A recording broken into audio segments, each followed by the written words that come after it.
Hello everyone and welcome again to psycho.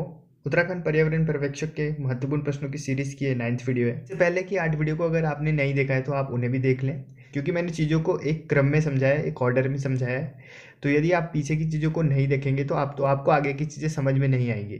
पहले आप पीछे की जो 8 वीडियो हैं उनको ज़रूर देख लें। ओके, तो आज की वीडियो को हम शुरू करते हैं। तो इस वीडियो में हम वन दरोगा में पूछे गए क्वेश्चंस को देखेंगे और मेरे पास इतने शिफ्ट अवेलेबल हैं वन दरोगा के।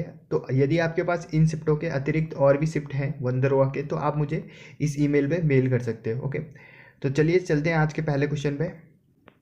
पहला क्वेश्चन है कि in which of the following procedure the fallopian tube is tied and cut. Okay, तो देखिए ये है फीमेल रिप्रोडक्टिव ऑर्गन। ओके, और यहाँ पे देखिए यहाँ से एग रिलीज होता है और ये है फैलोपियन ट्यूब, ये है फैलोपियन ट्यूब।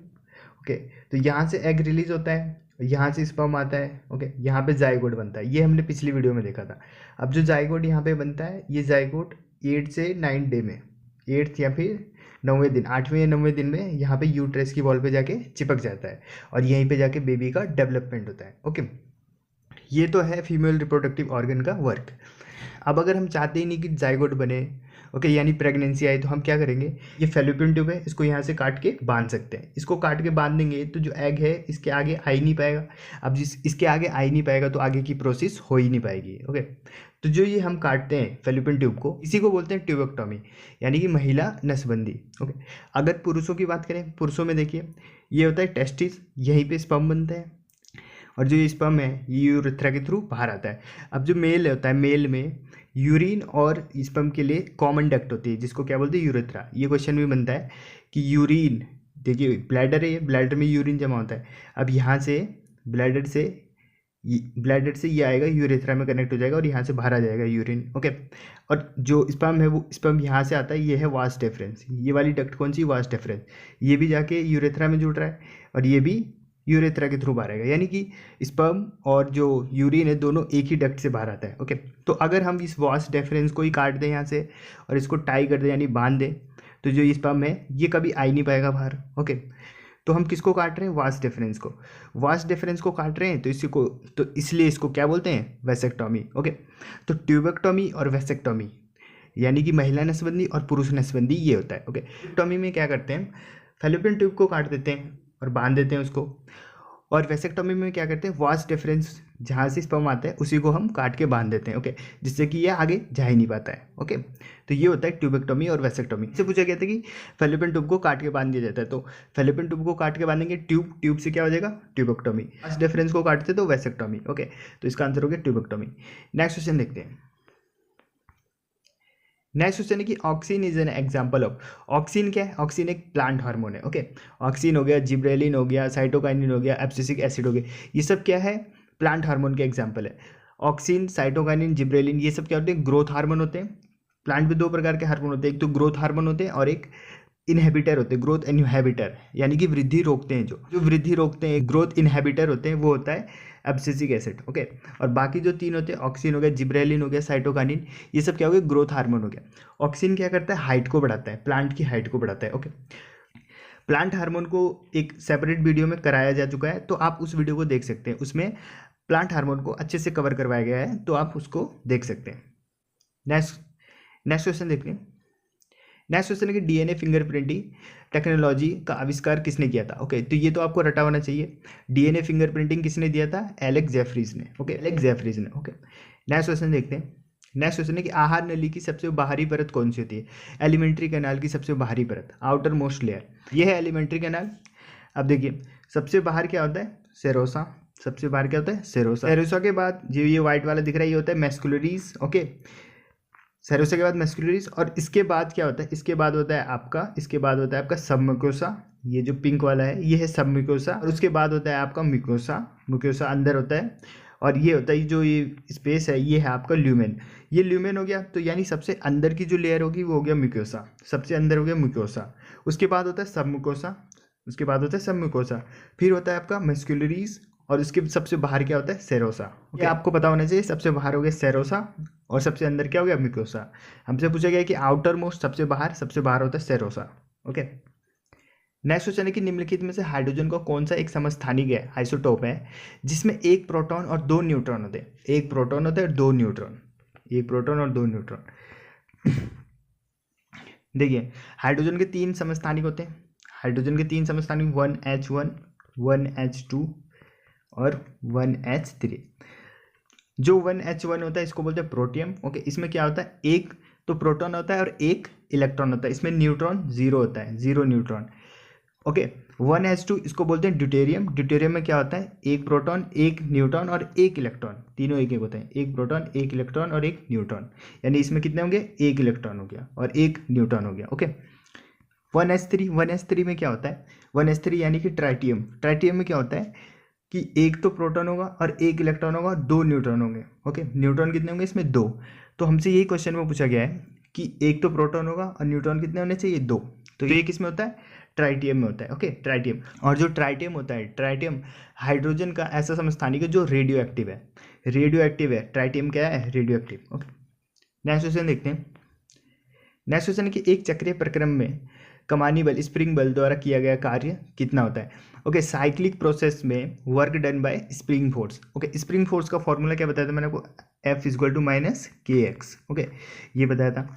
अब देखिए जो ये स्प्रिंग फोर्स होता है ये क्या होता है, कंजर्वेटिव फोर्स होता है। क्या होता है, कंजर्वेटिव। कंजर्वेटिव, नॉन कंजर्वेटिव मैंने आपको बता दिया था।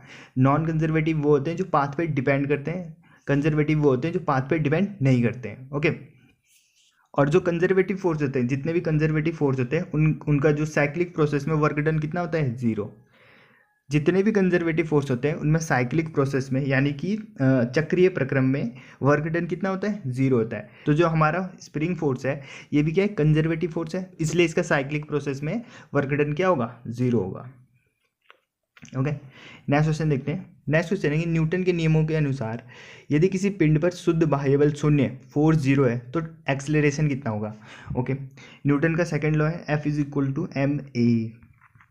यहाँ F क्या हो गया, जीरो, ये जीरो हो गया तो ये होगा 0 = ma। इसको यहाँ भेजेंगे ये भी जीरो हो जाएगा, यानी 0 = a। एक्सेलरेशन कितना हो गया, zero, acceleration zero. Next question. Next question है chemical equilibrium is a dynamic in nature because. Okay, रासायनिक साम्य की प्रकृति गतिशील होती है। क्यों होती है, क्योंकि अगर और पक्ष दोनों अभिक्रिया हर समय समान गति से होता है। ओके, फॉरवर्ड और बैकवर्ड रिएक्शन जो होते हैं वो ऑल टाइम सेम स्पीड से होते हैं, इसलिए इसमें क्या होता है, केमिकल इक्विलिब्रियम होता है। ओके, अगर थर्मल इक्विलिब्रियम की बात होती है मतलब उसमें क्या होता है, दो बॉडी का टेम्परेचर तीसरी बॉडी के समान हो जाता है, या फिर ऐसे बोल सकते हैं तीसरी बॉडी का टेम्परेचर दो बॉडी के टेम्परेचर के बराबर हो जाता है, तब उसे बोलते हैं thermal equilibrium. Okay, chemical equilibrium मतलब कि ऑल टाइम जो स्पीड होगी केमिकल रिएक्शन की वो फॉरवर्ड या बैकवर्ड कैसा भी हो, कैसा होगा, सेम स्पीड से होगा, उसी को बोलेंगे हम chemical equilibrium. Okay, next question देखते हैं। नेक्स्ट क्वेश्चन है कि eutrophication is a process of. Eutrophication, देखिए यूट्रोफिकेशन क्या होता है, जब तालाब में एक्सेस ग्रोथ ऑफ एल्गी हो जाता है, शैवालों की जनसंख्या बहुत ज़्यादा वृद्धि हो जाती है, तो उसी को बोलते हैं यूट्रोफिकेशन। देखिए मैं आपको इमेज के थ्रू बताता हूँ, ये है यूट्रोफिकेशन। आपने देखा होगा जैसे कि तालाब होता है तो वहाँ पे ये हरे हरे से जम जाते हैं शैवाल, एल्गी जम जाते हैं, बहुत ज़्यादा एल्गी हो जाते हैं, इसी को बोलते हैं यूट्रोफिकेशन। अब इससे होता क्या है, देखिए जो जल में पौधे होंगे वो क्या करेंगे, फोटोसिंथेसिस करेंगे। फोटोसिंथेसिस तभी करेंगे जब उन पर सूर्य की प्रकाश गिरेगी। अब ये तो कवर कर लिया इन्होंने पूरा तालाब, तो ऊपर से सूर्य की रोशनी आ ही नहीं पाएगी, तो पौधे तो ऐसे मर जाएंगे। अब जंतु कैसे मर रहे हैं, देखिए मछली कैसे मर रही है, जंतु इसलिए मर रहे हैं क्योंकि ये रेस्पिरेशन ही नहीं कर पाएंगे, रेस्पिरेशन श्वसन नहीं ले पाएंगे। क्यों, क्योंकि इन्होंने पूरा कवर कर रखा है तालाब। ओके, तो इसी वजह से ये ऊपर ही नहीं आ पाएंगे सांस लेने के लिए। ओके, तो इसलिए इनकी मृत्यु हो जाएगी। तो यूट्रोफिकेशन मतलब कि एक्सेस ग्रोथ ऑफ एल्गी, किसी तालाब में बहुत ज़्यादा संख्या में शैवालों का विकास होना, इसी को बोलते हैं यूट्रोफिकेशन। और इसके नेगेटिव इफेक्ट दिखते हैं। ओके, नेक्स्ट देखते हैं। नेक्स्ट क्वेश्चन है विच of the following is an example of stoichiometric point effect. Stoichiometric point effect, okay, इस पर मैं सेपरेट वीडियो ला रहा हूँ, एक दो दिन में आ जाएगी। तो स्टोइकियोमेट्रिक पॉइंट इफेक्ट में देखिए कौन सा होता है, शॉर्ट की और फ्रैंकलिन, ये दोनों आपको याद रखना है। अभी फिलहाल के लिए आपको स्टोइकियोमेट्रिक पॉइंट इफेक्ट का एग्जांपल याद रखना है, शॉर्ट की और फ्रैंकलिन। शॉर्ट की और फ्रैंकल ये क्या होते हैं, आपके पॉइंट इफेक्ट होते हैं। यहाँ पे शॉर्ट की तो दिया हुआ नहीं है लेकिन फ्रैंकल दे रखा है, तो हमारा आंसर हो जाए फ्रैंकल। ये क्या होता है, पॉइंट इफेक्ट होता है। नेक्स्ट क्वेश्चन है कि महासागरीय ऊष्मीय ऊर्जा के लिए 2 किलोमीटर का न्यूनतम आवश्यक तापांतर डैश होता है। यानी कि देखिए ये है समुद्र है, ओके, ओशन है। ओशन में हम जैसे 2 किलोमीटर नीचे जाते हैं तो कितना ताप अंतर हो जाता है, कितने तापमान का अंतर दिखता है हर 2 किलोमीटर में, तो 20 डिग्री सेल्सियस का अंतर दिख जाता है। ओके, 2 किलोमीटर जाएंगे तो यहाँ पे जैसे यहाँ पे 100 होगा तो यहाँ पे हो जाएगा 80, फिर 2 किलोमीटर और जाएंगे तो 20 डिग्री सेल्सियस और कम हो जाएगा, यानी कि 60। ऐसा क्यों होता है? क्योंकि समुद्र के ऊपर सूर्य की किरण पड़ रही तो ये गर्म होगा, नीचे लेकिन इतनी गर्मी फैल नहीं रही तो नीचे का पानी कैसा होगा, ठंडा होगा। तो कितने का अंतर होता है हर 2 किलोमीटर पे? 20 डिग्री सेल्सियस का। ओके, नेक्स्ट देखते हैं। नेक्स्ट क्वेश्चन है, एमआरआई का फुल फॉर्म पूछा गया। एमआरआई का फुल फॉर्म होता है magnetic resonance imaging. Okay, next question है, पुतली के आकार को नियंत्रित करने वाले कॉर्निया के पीछे कौन सी गहरी पेशीय मध्यपट संरचना पाई जाती है? पुतली यानी कि पुपिल को कौन कंट्रोल करता है? देखिए, लाइट के कंडीशन में पुपिल अपना आकार चेंज करता रहता है। ओके, लाइट ज़्यादा होता है तो पुपिल फैल जाता है, और जैसे लाइट कम होती है तो पुपिल छोटा हो जाता है। ओके, तो यही पूछा गया कि इसको कंट्रोल कौन करता है। ओके, तो ये है, देखिए पुपिल, ये ब्लैक ब्लैक सा होता है जो आंखों में पुपिल, और पुपिल के पीछे ये है जो ये दिख रहा है आपको कलर वाला पार्ट, जो कलर वाला पार्ट है ये क्या है? आइरिस। यही कंट्रोल करता है पुपिल को, यही कंट्रोल करता है पुपिल को, आइरिस करता है कंट्रोल। ओके, और पुपिल अपना आकार लाइट के अकॉर्डिंग चेंज करता रहता है, जितनी ज़्यादा इंटेंसिटी होगी उसके अनुसार अपना आकार चेंज करता रहेगा पुपिल। ओके, और पुपिल को कंट्रोल करता है आइरिस। आइरिस क्या होता है? कलरफुल पार्ट ऑफ आइज होता है। ओके, तो आंसर हो गया इसका आइरिस। नेक्स्ट क्वेश्चन देखते हैं। क्वेश्चन है ईथेन का मॉलिक्यूलर फार्मूला। ओके, हाइड्रोकार्बन से क्वेश्चन पूछा गया। हाइड्रोकार्बन 2 टाइप के होते हैं, सैचुरेटेड और अनसैचुरेटेड। ओके, सैचुरेटेड में होते हैं एल्केन, अनसैचुरेटेड में होते हैं एल्कीन और एल्काइन। ओके, एल्केन का फॉर्मूला क्या होता है? CnH2n+2 alkene. और हमसे ये एन, देखिए इसको पहचानते कैसे? लास्ट में एन लगा होता है तो ये होता है एल्केन, उनका फॉर्मूला क्या होता है? ये। फिर आपको पता होना चाहिए कि meth, eth, prop, but, pent, hept, hex, ये पता होना चाहिए आपको। ओके, तो हमसे पूछा है एथेन। ओके, एथेन पूछा गया है तो पहले पे आता है मेथ, दूसरे पे आता है एथ। ओके, तो एन की जगह क्या रखेंगे हम? 2, ये रखते हैं। N is equal to, N बराबर 2 रखने पे क्या होगा? 2Cn 4+2 यानी कि C2H6, ये आ गया आपका एथेन का फॉर्मूला। ओके, नेक्स्ट क्वेश्चन देखते हैं। नेक्स्ट क्वेश्चन है कि मैक्सवेल के कॉक स्क्रू नियम का दूसरा नाम क्या है? ओके, मैक्सवेल के कॉक स्क्रू नियम का दूसरा नाम, ओके, दाएं हाथ के अंगूठे का नियम को ही बोलते हैं मैक्सवेल का कॉक स्क्रू नियम। अब दाएं हाथ का अंगूठे का नियम, राइट हैंड थंब रूल बोलता क्या है? जैसे हमने अपने हाथ में ये कुछ पकड़ा, वायर पकड़ा, कंडक्टिव वायर पकड़ा, ओके, ऐसे इसमें करंट फ्लो हो रहा है। ओके, दिशा में हमने अपनी उंगलियों को मोड़ रखा है। ओके, इधर की साइड मोड़ रखा है ना, तो ये दिशा है किसकी? चुंबकीय क्षेत्र की दिशा। ओके, मैग्नेटिक फील्ड की दिशा है ये, इस साइड। ओके, इस साइड जिधर उंगलियां हैं, और जो हमारा थंब होगा वो थंब किसकी दिशा बताएगा? करंट की दिशा बताएगा। ओके, अब अगर हमने हाथ को ऐसे कर लिया, मतलब अंगूठा इधर हो गया, अंगूठा इधर हो गया, तो हाथ ऐसे घूम जाएगा। ओके, ऐसे घूम जाएगा, तो जो इधर की साइड क्या बताएगा? हमारी उंगलियां बताएगी क्या? मैग्नेटिक फील्ड की दिशा। और जो अंगूठा नीचे हो जाएगा तो करंट किधर जाएगा? नीचे की साइड जाएगा। ओके, तो ये है हमारा दाएं हाथ के अंगूठे का नियम, और इसी को बोलते हैं मैक्सवेल का कॉक स्क्रू नियम। ओके, नेक्स्ट क्वेश्चन है कि 1 kg विलायक में उपस्थित विलय के मोलों की संख्या, the number of moles of solute present in 1 kg of solvent is called. Okay, molality की डेफिनेशन पूछी गई है। ओके, मोललता का डेफिनेशन क्या होता है? ये होता है कि 1 kg सॉल्वेंट में हम जितने भी सॉल्यूट मिलाते हैं, जितने मोल सॉल्यूट मिलाते हैं, उसी को क्या बोलते हैं? मोलैलिटी। ओके, मोल कॉन्सेप्ट पे मैंने एक ऑलरेडी वीडियो बनाया हुआ है। ओके, जिसमें मैंने आपको मोलैलिटी, मोल कॉन्सेप्ट सब अच्छे से समझाया है। ठीक है, उस वीडियो को देखने के बाद आपका मोल कॉन्सेप्ट से एक भी क्वेश्चन नहीं छूट सकता है। ओके, तो उस वीडियो को भी आप चेकआउट कर सकते हैं, उसका भी लिंक डिस्क्रिप्शन में। ओके, नेक्स्ट देखते हैं। नेक्स्ट क्वेश्चन है कि मोमेंटम क्या है? ओके, मोमेंटम क्या है? वेक्टर क्वांटिटी है। स्केलर क्वांटिटी और वेक्टर क्वांटिटी के एग्जाम्पल आपको रटे होने चाहिए, नहीं भी है तो कम से कम इतना तो होना ही चाहिए, आपको इतना होना चाहिए, क्योंकि ज़्यादातर क्वेश्चन यहीं से पूछे जाते हैं, तो इतना तो आपको रटा होना ही चाहिए। ठीक, नेक्स्ट क्वेश्चन देखते हैं। नेक्स्ट क्वेश्चन है कि cloud of sulphuric acid present in atmosphere of, okay, sulphuric acid यानी कि H2SO4 के बादल कौन सी ग्रह पे पाए जाते हैं? कौन सी ग्रह पे पाए जाते हैं? शुक्र ग्रह पे, वीनस पे पाए जाते हैं H2SO4 के पीले बादल। ओके, कैसे बादल होते हैं? पीले बादल होते हैं। ओके, और शुक्र को क्या बोलते हैं? बहन बोलते हैं, पृथ्वी की बहन बोलते हैं शुक्र को। और भोर का तारा, सांझ का तारा, जितना भी तारा होता है इसी को बोलते हैं शुक्र को। Okay, morning star, evening star.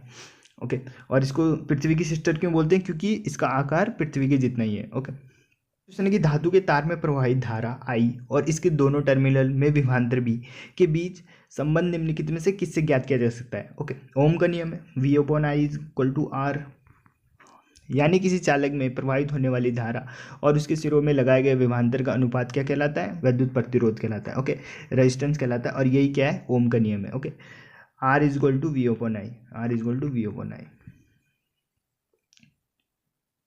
Next question देखते हैं। नेक्स्ट क्वेश्चन है कि alkali metal are generally obtain by, alkali metal क्षार धातुएं, क्षार धातुएं क्या होते हैं, हाईली रिएक्टिव होते हैं। क्षार धातुएं हाईली रिएक्टिव होते हैं। अब जितने भी हाईली रिएक्ट, जैसे रिएक्टिविटी सीरीज पढ़ोगे आप, ओके, काशीनाथ का माली, काशीनाथ का माली, ये है ना, तो Na क्या है, एल्काली मेटल है। ओके, पोटेशियम भी क्या है, एल्काली मेटल है। ये जो सबसे टॉप पे है ये क्या है, एल्काली मेटल्स है, क्षार धातुएं। तो ये क्या होते हैं, हाईली रिएक्टिव होते हैं। जो हाईली रिएक्टिव होते हैं तो उनको हम गला के कर नहीं सकते, थर्मल रिडक्शन हो नहीं सकता उनका, एल्यूमिनियम थर्मिक प्रोसेस से भी नहीं हो सकता, उनका सिर्फ क्या होता है, इलेक्ट्रोलाइटिक रिडक्शन होता है। ओके, इलेक्ट्रोलाइसिस से उनका परिशोधन किया जाता है। ओके, तो थैंक यू गाइज, इस वीडियो को यहीं पे ख़त्म करते हैं। आज की वीडियो में ज़्यादा कुछ समझाने के लिए था नहीं, क्योंकि मैंने ऑलरेडी पीछे की वीडियो में समझाया हुआ है। तो आपको क्या करना क्या है कि जितने भी पीछे की वीडियो है उनको अच्छे से देखना, देखिए मेन कॉन्सेप्ट आपको मैंने ऑलरेडी बता दिया है। ओके, तो आगे जब नए कॉन्सेप्ट आएंगे उन्हीं को बताऊँगा मैं। ओके, तो सबसे पहले आप क्या करना है, आपको जितने भी पीछे मैंने जितने कॉन्सेप्ट बताए हैं उनको आपको रटा होना चाहिए। ओके, यदि आपको किसी क्वेश्चन में डाउट है तो आप मुझे इस मेल पर ईमेल कर सकते हैं। मिलते हैं नेक्स्ट वीडियो में। जय हिंद।